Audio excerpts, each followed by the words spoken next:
I want to talk about the process that I go through when I make my jewelry pieces from plastic.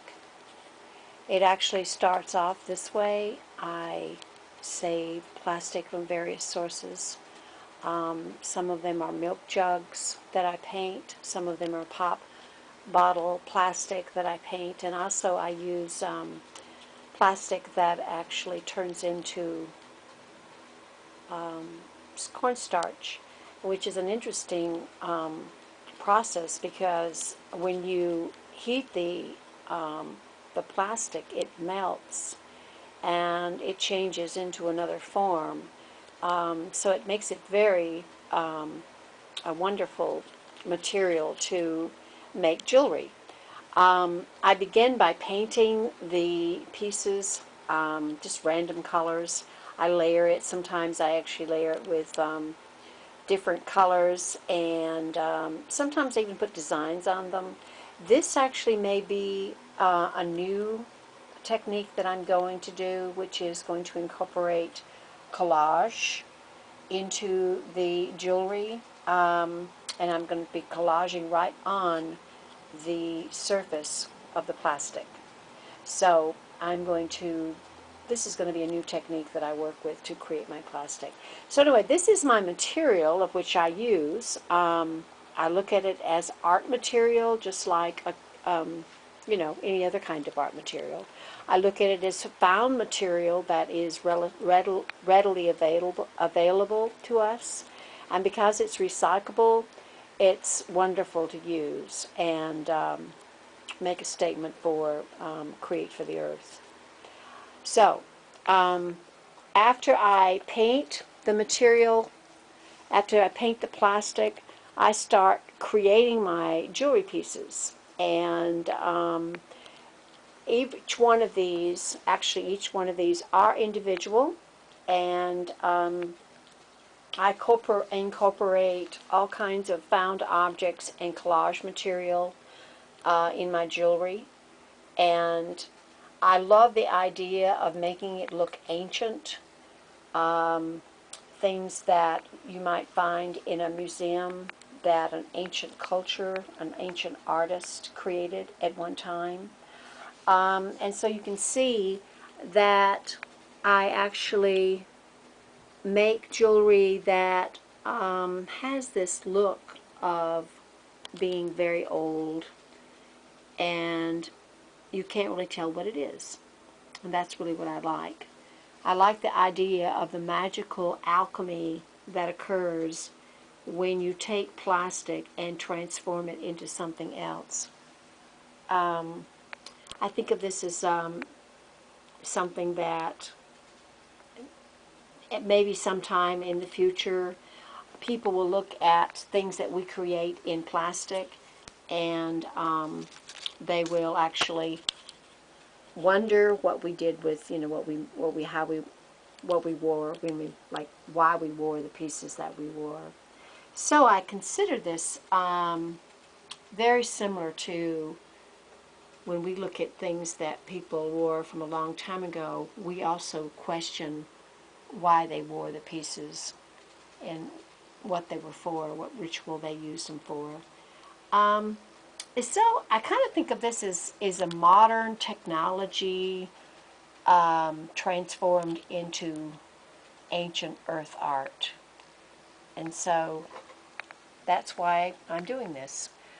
I'm doing this also because I believe that artists today are using recyclable materials as a material for their art. And I really believe in the importance of that. I think it's a real important thing for us all to do as artists, to use things that we ordinarily throw away. And so, this is an example of some of my jewelry. This jewelry will be at Artist Alley, and it will be on sale there.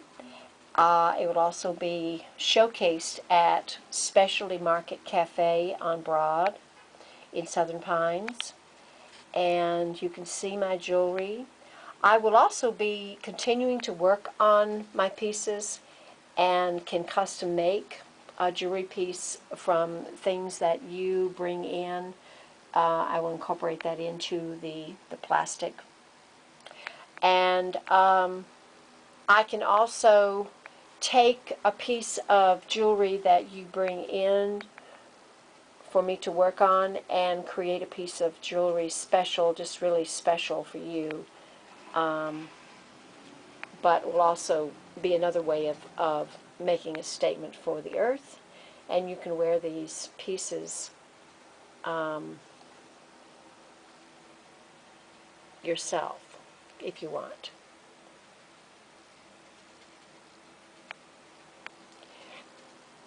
Anyway, I'm excited about this new material. I can't wait to see what happens in the process of making the jewelry and what will happen next in my own progression. I started this, I don't know, a few weeks ago I started it with just the idea of taking plastic and doing something with it. And I was really surprised to see that you could actually take plastic and make it look like something else. So I'm very, very pleased with what has happened so far. I'm hoping that people will love my jewelry and want to wear it. And I really do believe that plastic can be beautiful when you look at it from a new perspective.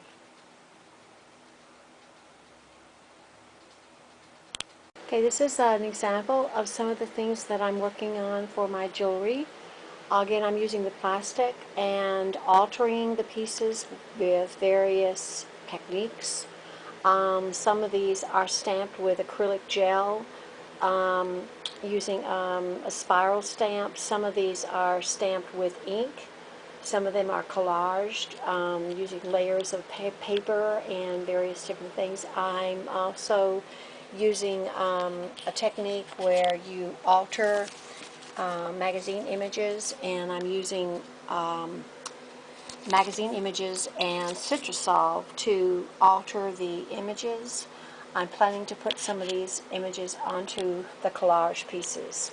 Again, I really don't know where this is going. I'm just having a lot of fun, and I'm just playing around with different techniques. One of the other techniques I'm using is altering photographs, and I'm taking this photograph and I'm using a bleach pen, and I'm using a Brillo pad, or actually a sandpaper and water, and I'm going to actually sand off areas of the photograph to alter it, and again incorporating that into my collage. I found it an interesting because I'm using the spiral in all these pieces, so I'm thinking this may be a series.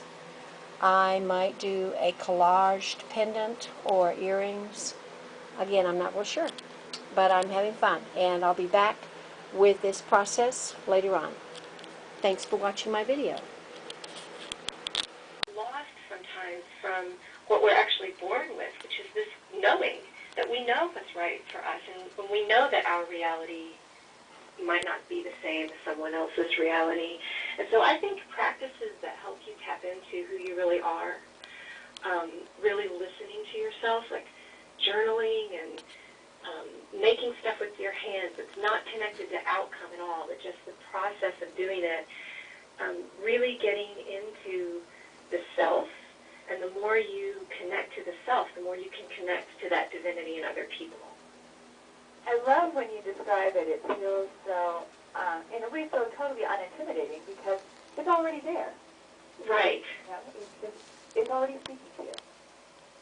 Yeah, and that's the thing. Like, that was the big discovery for me, was that I didn't have to go outside of myself and seek.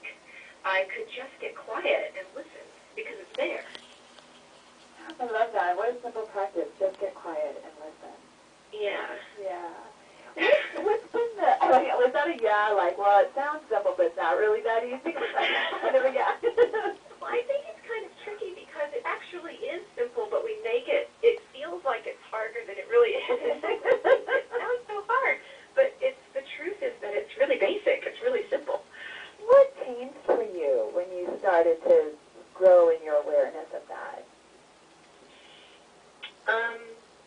Well, I got to a point about a year ago where I realized that I had called this into my life. Like I had asked for what I was experiencing, and I was experiencing it. And because of that, then I had to make the choice that I had to speak my truth and really live it. And not just put it out in the future as something that, oh, that would be nice one day if I really lived my purpose and did what I wanted to do. Like I was really going to have to take the step to do it.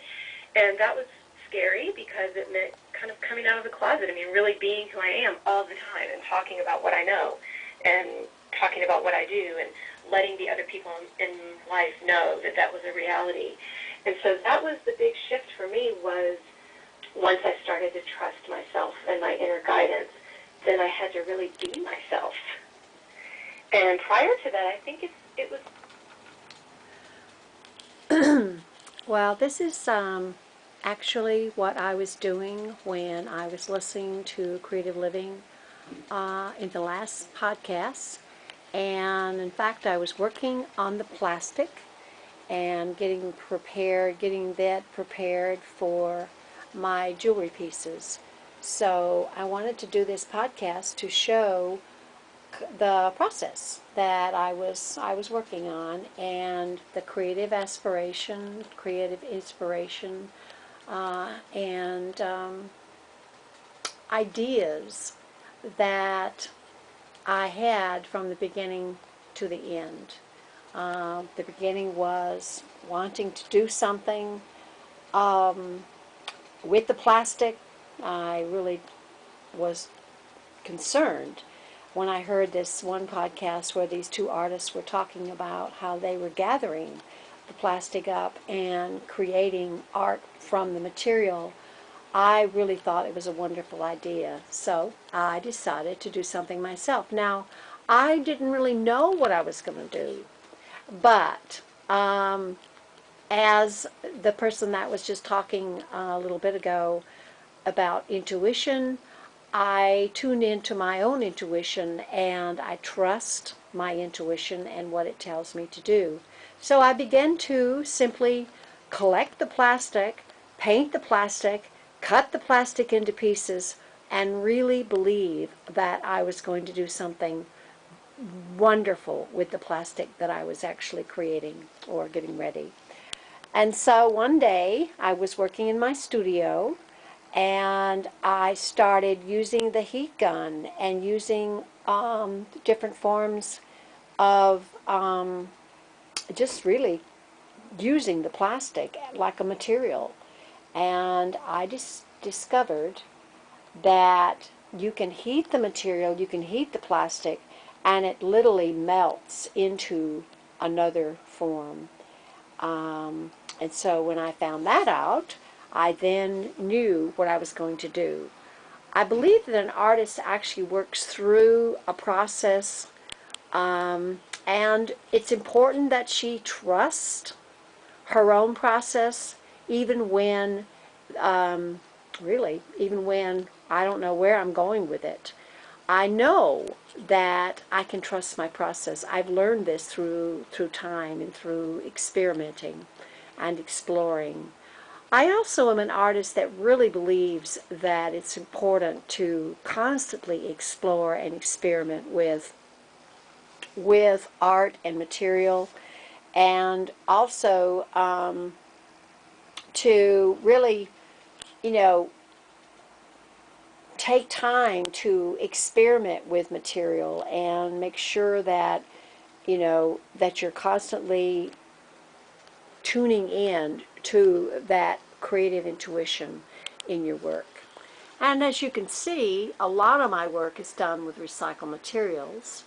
And this is an example of something that I did with recycled materials as well.